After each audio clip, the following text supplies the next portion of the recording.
Chairman, members, this is an opportunity today where once again we're going to recognize our former president, and with us is Michael Reagan, his wife Colleen.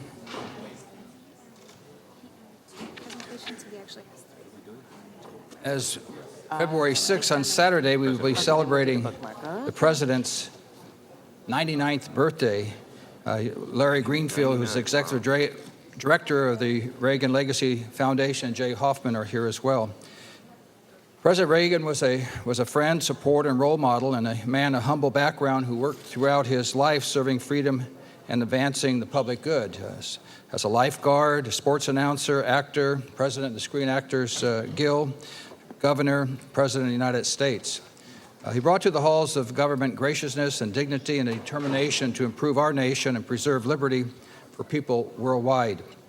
As governor, he carried our state from the brink of bankruptcy to a journey of success while restoring the faith of its people to good government. In 1981, he was inaugurated president.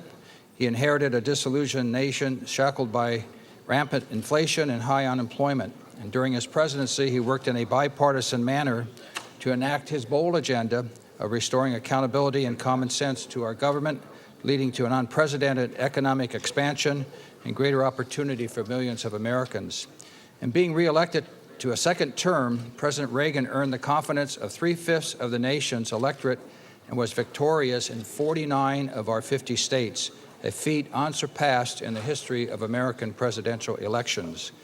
Working with Margaret Thatcher, Prime Minister of England, and His Holiness John Paul II, the Pope, the Berlin Wall collapsed, and we witnessed the end of Soviet communism with the hammer and sickle joining the swastika on the junk pile of history. Locally, he was instrumental in our efforts to turn Los Angeles County Olive View Medical Center from a rusting skeleton decimated by the 1971 Sylmar earthquake into a thriving medical facility in a few short years that is now serving the San Fernando Valley. So as we say, Ronald Reagan was a personal friend and supporter. And Michael, it's a pleasure to give this to you as we celebrate on February 6th, President Reagan's 99th birthday.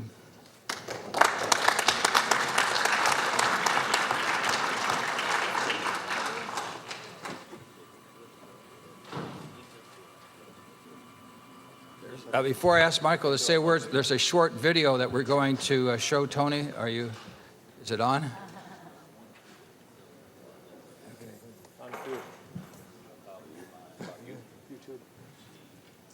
Okay.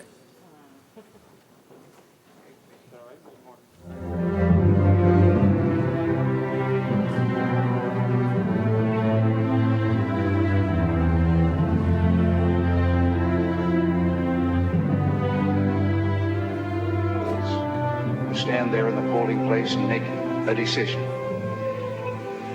I think when you make that decision, it might be well if you would ask yourself, are you better off than you were 4 years ago?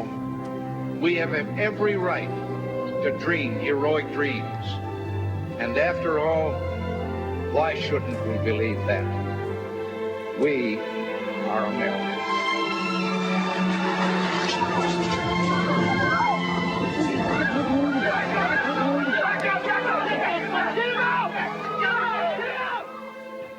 Letter came from Peter Sweeney. He's in the 2nd grade in the Riverside School in Rockville Center.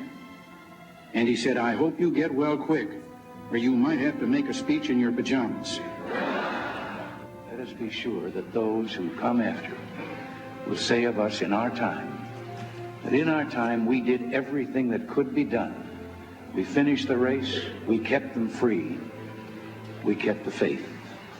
All we need to begin with is a dream that we can do better than before. All we need to have is faith, and that dream will come true. All we need to do is act, and the time for action is now. The world's hopes rest with America's future. America's hopes rest with us. So let us go forward to create our world of tomorrow in faith, in unity, and in love. Describing now is a plan and a hope for the long term. the march of freedom and democracy, which will leave Marxism, Leninism on the ash heap of history as it has left other tyrannies which stifle the freedom and muzzle the self-expression of the people. General Secretary Gorbachev, if you seek peace, if you seek prosperity for the Soviet Union and Eastern Europe, if you seek liberalization, come here to this gate. Mr. Gorbachev, open this gate. Mr. Gorbachev. Mr. Gorbachev, tear down this wall.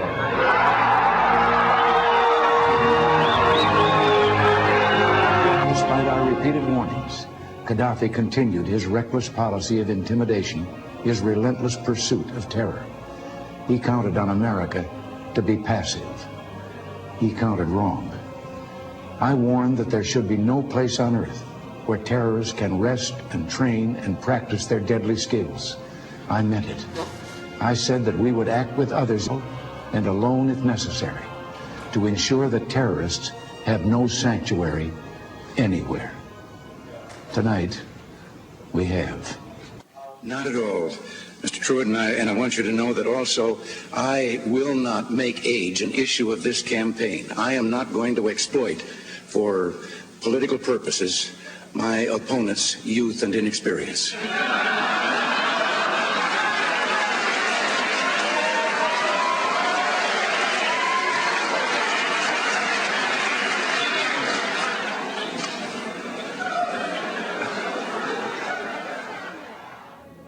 You'll forgive me.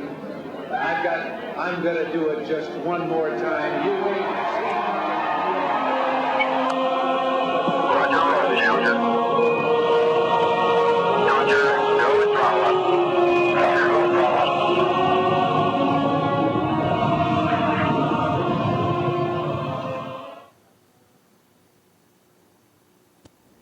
Today is a day for mourning and remembering.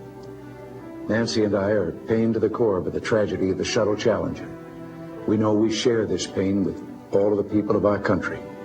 This is truly a national loss. And I want to say something to the school children of America who were watching the live coverage of the shuttle's takeoff. I know it's hard to understand, but sometimes painful things like this happen.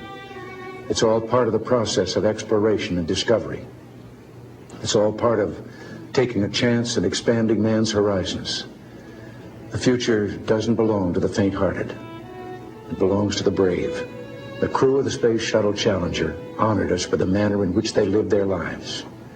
We will never forget them, nor the last time we saw them this morning, as they prepared for their journey and waved goodbye, and slipped the surly bonds of Earth to touch the face of God. Thank you.